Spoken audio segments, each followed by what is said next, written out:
I wouldn't even call it Nah, I that. wouldn't be conscious rap. It's No. conscious sometimes, and sometimes it's ignorant. I call it ignorant conscious rap. I'ma give them what they want. She gon' give me what I want. I'ma give them what they want. Hey, what's up, everybody? Danny Slab. So you want a painting? Maybe you want a t-shirt? Maybe you want some tote bags? We got more than that on my website, so check it out, SlaboArts.com. Thank you for watching. Love. Welcome back to another episode of the What They Want podcast. I'm your boy, Danny Slab. We got... Snow, what's up, y'all? Yeah, Snow Nose in the building, and we have a special guest for you today, Danny Hatem. If you don't know, you better know, and love him, not hate him. But he is hate him, for sure. Boom. Let's start it off, man. Tell the audience a little bit about yourself. I'm a dude from Kansas City, rapping. I'll say the main point of my music right now is a dude that's battling his ego, like ego versus soul, kind of like battling this, trying to take the high road in my life, and we're just seeing where that goes. It's just following me along my journey. Tell us a little bit about the new album you got dropping. When is that dropping again? It's gonna drop soon. I don't have a date yet. It's called Hatem. It's just about me. The album came out of like an identity crisis, kind of. Okay. And you'll see that through the album and the visuals that I'm gonna have with, like the visual that I'm gonna have with the album, and it's honestly is my best work that I've dropped to date, and it's like a statement piece for me. Got it. Okay. Okay. Yeah, everyone needs their statement piece. Like, this is what I'm known for. Yeah, I've been making music since I was. I started like playing drums in 9 church or something. Yeah, I started playing drums in church before that. I was like 5. Just messing around. Yeah, after real church. young. Started teaching myself keys. Local rapper named Reach. I took a class from him. He taught me the basics of rap, and then from there I just ran with it, man. I've been rapping since I was like 8 or 9 years old, and going forward with the rap shit, like I've listened to this shit my whole life. So going forward, this is gonna be the first album that I've dropped out of everything I've done. I've just turned 26, so I've been doing this for a minute. But everything I've done, this is a statement piece. This is me. I've done enough soul searching. I've done all that. Right. This is me. Your right mission here. statement. I get it. I get it. Yeah, you So- gotta plant the flag. Yeah. So, real quick, man. How did you come up with the name Danny Hatem? It's my name. Shout out. I had to ask, but Shout out to my parents. Shout out to my dad. Hatem. It's a Middle Eastern. I'm Syrian Lebanese on my dad's side. okay. Caucasian, Italian, German, all that shit on my mom's side. Nice little mixture. A lot of good food on both sides. Right. Whether we're talking pasta, Right. we're talking domas on Right. the Eastern Ooh, side. domas, yeah. Grape leaf rolls. I'm hungry, yeah. Lambs in there. Yeah, I Hell love yeah. it. Hell I yeah. love it. Yeah, man. So it's just my name. Got it. I say hate them. You might say there might be more of that Hate in 'em. there, but at the end of the day, it's Danny Hatem. Got it. Okay. So, I was listening to the Hatem record, and then I also listened to the record beforehand. Tell me the record that we were just listening to. What was that record again? That's the new one that hasn't got a title yet. No, it's not the one that we got titled yet. It's the one. It's my favorite song. Something. Sit back and keep your eyes closed. Yeah, sit back and watch it. Yeah. So when I was listening to that, I think like this is my opinion, but like when I was listening to it, I was like, dude, this dude he has to be influenced by Kanye. Because at the end of that record, I was like the harmonies and shit like that you were doing. I was like, yo, this is crazy. This is next level type shit. Yeah, exactly. With the auto-tune on there. Yeah, you got that My Beautiful Dark Twisted Fantasy going on. It's like the Bon Iver Kanye shit. Yeah. Yeah, man. So Kanye, we're gonna erase the past 10 years of Kanye, but. Right. But Or even just- the past 10 years, I feel like honestly, these past 10 years, he's been able to be more of who he's always been, like Facts. publicly. But to the public, that's not acceptable, and to people like me, I think he's insane. But as far as the music, as far as what Right. he's doing, man, he's one of the goats, college dropouts Yeah. to graduation to 808s to Yeah. all that, man. Whether he's weird or not, he is one of the greats. Whatever the fuck he's talking about.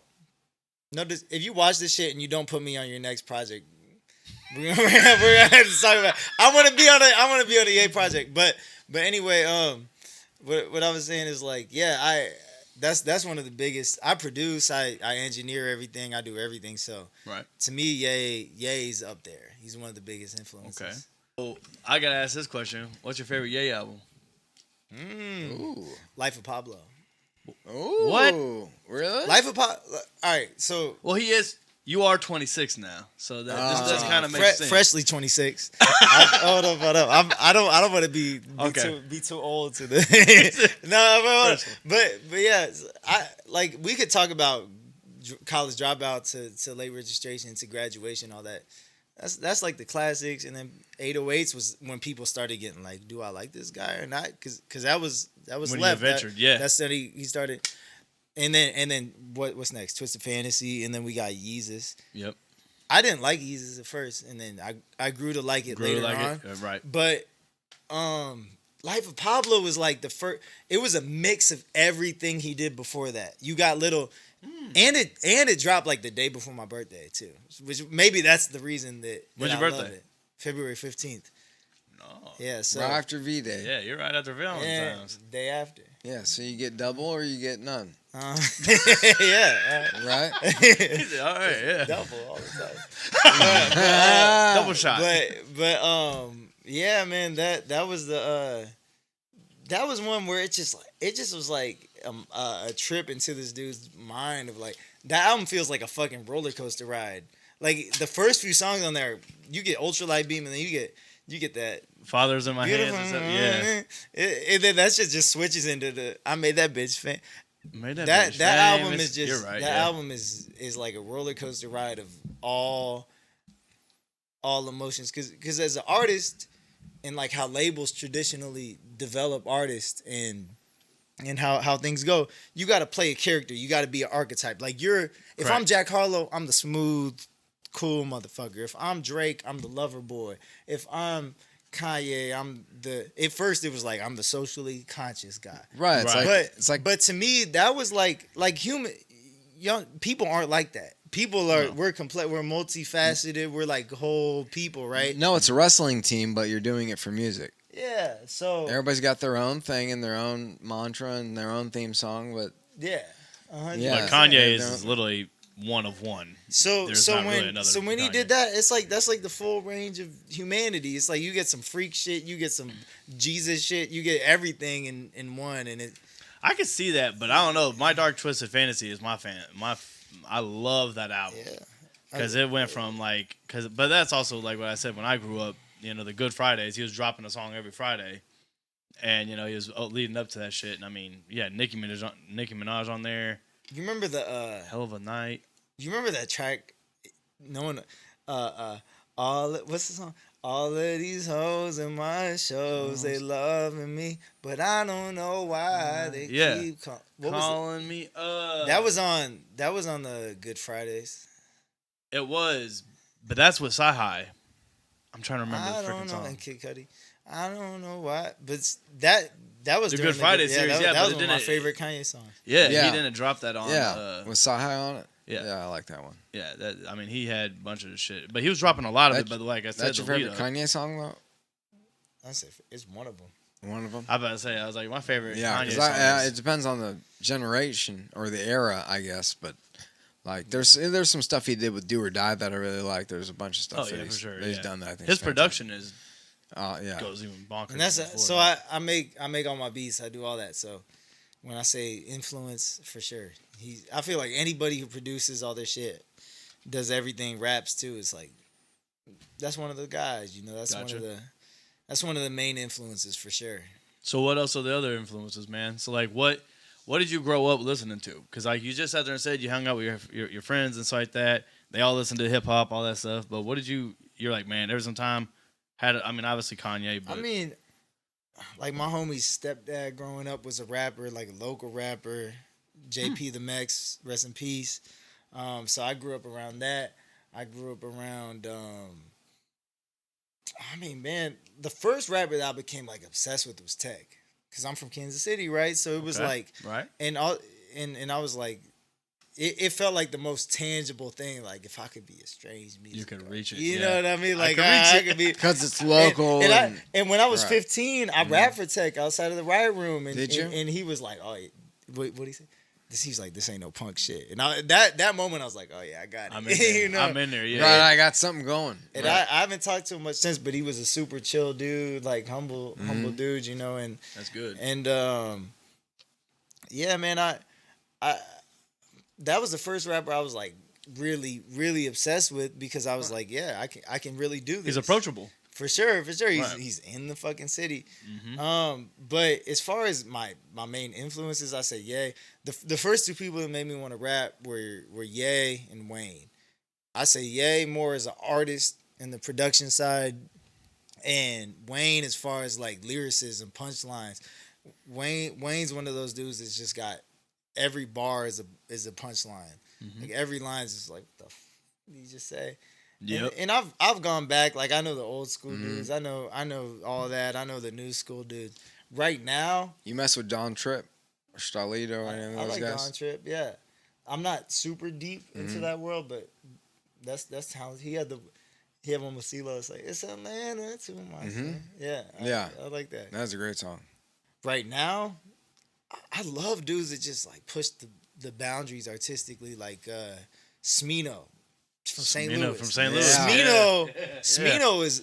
Smino should be bigger than almost everybody. Come down and visit us. Smino is one of the fucking dopest artists. And then I'm trying to become a better singer, so I've been listening to mad like not rap shit. Jordan Ward, another dude from St. Louis. Jordan Ward is fucking. You know Jordan Ward? I do not know. Huh. You're gonna have Listen put to us on Jordan. that shit. Jordan Ward is fucking. He knows dope, a lot of bro. people. You'd be surprised the amount of people who know who he is. Jordan Ward. He's made a Listen name to for Jordan himself. Ward and listen. Fam Jam, White Crocs, like that dude. He's different. Okay. R&B shit. Fucking So you've been dope. deep in an R&B bag then? R&B and every other genre too, because I'm trying to get these vocals down too, and then bring Makes it back sense, to the rap shit. And yeah, man, that's been lately. That's what I listen to. And then as far as rap, I love like the more like chill, like Larry June, like that type of stuff too. Larry June, You like Two Chainz? Currency and Yeah. Jet Life Recording is my shit. Yeah. I love all those dudes. Do you listen to Wiz? All of them. I like Wiz. Yeah. Wiz? Did you listen to Cushion OJ too? I heard one song off of it last night. I gotta listen to the rest. Yeah, Did it's you pretty hear Snoop Dogg and Tom Petty's Last Dance with Mary Jane remix? I haven't. You should listen to it. It's good? Watch the It's video. crazy. Okay, I gotta check it Watch out. the video. Yeah, it just came He's out. got on Joey 420. rolling it. Yeah. Jelly. Okay. Yeah. Okay. Yeah, it's pretty. A little it's pretty surprise gnarly. appearance. Yeah. And I mean, Dr. Dre produced it, so yeah, Okay. it's probably up there. Yeah. So. I gotta check it out. Yeah, it's dope. It's dope. There we go. So who does all your video work? Like when you're setting up all these shots, because you have such cool camera work. Like especially the one with the car where you're, going from scene to scene to scene all the way around different parts of the car. Can I give you a long? I'm gonna give you a long answer. Sure. So I got backup batteries, dog. I've been rapping. I've been rapping for so fucking long, bro. But I had no business sense for most of the time I've been doing this shit. Okay. Like, how the fuck do I brand myself? I don't know how to brand myself. At first, it was just like, I want to rap. I want to make cool shit. And then it turned into, 2022 was the first time I was like, all right, let me try to do these TikToks and these Instagram reels and all this. It was just me on my phone, and I hated those videos so much. And then and then after that, it turned into and it was like my girl at the time was like helping me film them and all that, and it was just like I felt awkward because at that time I'd taken a break from rap, so I was getting back behind the camera. I was like, this is weird, bro. I don't like this. And then my boy Remy from high school, Remy Sturk, one of the most talented motherfuckers ever, production, film, anything. Remy came and started filming videos of me, and a lot of the TikToks that you see on my page, the visuals, that's Remy. And that was the first time that I saw myself behind the camera, and I was like, I was like, I look good. That's a good feeling. I was like, I look. When you can be proud of yourself I like look that, I'm like supposed to be, yeah, I look like good. I'm supposed to be behind this camera right now. And then I started bartending in LA. So I know these dudes named Live to Create. I've known them for a minute, and they're like a multimedia company kind of thing out in LA. That's the homies. I've known them for a while. Okay. They've known me, and then I was living in LA for the past 3 years to give the back 3.5 years to give the backstory. So I was out there. I've known them, and I was like trying to find new ways to make money. I started bartending. Okay. I met this girl named Maya in my bartending class, Maya Ramen. Hi, Maya. What's up, Maya? And she was hella cool. We were kicking in the bartending school, and then after that we met up for where she hit me up one time. She was like, "I just heard your music." She was like, "This is good." And I was like, "Appreciate you, Maya." So she does video shit. Like she went to school for it. She's cold. I saw her Instagram. I was like, "Oh yeah, she knows what she's doing. She knows what she's doing." And they had like the fucking her and this dude Ian who shot the video. They had like this fucking Alexa camera. Like this shit was like, it's like it's movie camera. You know, like this is what they for shoot. sure. This is what they shoot movies on. Yeah. And she creative directed that Hatem video, and she came with the concept and Live 2, like we did this through Live 2, the people I was just telling you about. And that was the first video I've ever fucking done. I've done so many videos. That was the first one where I was like, oh yeah. I was like this. You got one. This looks nice. Yeah. And now that set the bar. So everything I do from this point right. From this point forward, I was like, it has to match that right there. Or exceed it. Yeah, and shout out Maya, shout out Ian, shout out McLean at Live 2, shout out everybody who helped that come to fruition. But yeah, and right now you're gonna see all these videos I'm about to be posting. This is me now. This is my director bag. So I got the camera now, and I'm about to show the world what you got. We're gonna see. I don't know if it's good or not yet, but we're gonna so see. Far the turnout's been positive. We're gonna see how people react to it. Yeah. Yeah, because like I said, man, like you know, we had Los Loco on here, and he's like, "Yeah, you got to get Danny Hatem on," and I was like, "Okay, cool." Yeah, and then Bizzle was just like, "Yeah, get Hatem on here, yeah." Like just know. Who said that? Bo Bizzle. That's my guy right there, Bo Bizzle. Shout out Bo Bizzle. Yeah. I'm fucking dead. That's crazy. All right, so yeah, check out his episode later. Yeah. All right. So with that being said, though, like they were like, "Yeah, you got to get Danny Hatem or whatever," and then he was playing some music, you know, after one of our episodes, and it caught me completely back. I was like, "Who is this dude?" You know, and then he's like, "Oh, I don't know, man. I don't know where he's from." And I'm like, "Well, he's wearing Kansas City shit," so I was like, "He's probably from Kansas City." But it was a lot of your TikTok episodes or whatever your videos you were doing. I was like, "That's not Kansas City." I was like, "I'm pretty sure that's L.A." That's definitely L.A. So this is what I'm gonna ask you, man. Why did you move to L.A.? Well, like I said earlier, I'm from L.A. and I just saw the Chiefs doing good, and I was like, I gotta. No, I'm from Kansas City. So my boy PM, he goes by Parker now. Okay. PM Beta. That's my boy, one of my closest friends. He got signed to this label called 300 Entertainment, same label that Migos. Megan Thee Stallion, Young Thug, right? All right, so that's been my boy. We came up together in this shit, and he makes like he makes rap shit too. It's more like in the pop rap world. Fucking really one of the most talented people I know, right? Okay. And he got signed in 2020, 2021, something like that. And, COVID and yeah, years. it was during the COVID because that's when TikTok started popping off, Mm-hmm. and he figured out how to finesse that shit real quick. He was dope. Way ahead of the game on like, all right, how do I make this work? And he did it, man, and he got the attention from the label, and he got signed. And when he was moving out there, he hit us up, and he was like, all right, how do we? He was like, Danny, you got to come out here too. At the time, I was teaching music at this school in the Plaza. And I was like, nah, I'm good. and then he was like, dude, what the fuck are you doing? Like, come out. And then eventually I was like, all right, I'll come out, whatever. So I come out, And I was like, at first I was like, I don't know if I like this place. Like, Right. LA. I fell in love with LA. I love LA. What part? Like, We were in the valley at first called Van Nuys. yeah, I know Van Nuys. I've lived all throughout Yeah. Van Nuys. Yeah, I lived in Anaheim, right by downtown Disney for a long time. You Yeah, were like I could way- see you the were way fireworks. south. I could You see were- the fireworks from my backyard. When they were doing the show at the Yeah, end of the every night. night. Yeah, Every yeah. night. Yeah, the weekends and holidays were great because they go like $100,000 worth of fireworks. Yeah. Have you been to Disney too? I used to date a chick that worked at Legoland, but actually going to Disney while I was there. But Legoland is Yeah, Disney. she used to build shit out of Legos. But she was old enough. Believe me, she was definitely of age. But anyway. Yo, whoa. She just worked there. She had a job. She was employed. What the fuck? Oh, You went to Disney though? Disneyland? Yeah, Disneyland. I've been to Disneyland. Yeah, as You a went on kid. the Guardians of the Galaxy where you drop where you go No, up? I haven't been there lately. Like when I was a kid. Oh, okay. Got it. Yeah, it was The probably- Guardian. If you go back, Guardians of the Galaxy ride. Yeah, it's really good. Crazy. Yes. Yeah, when I I've was only in, been to Disney World. yeah, so see, when I was in the don't desert, That's Florida.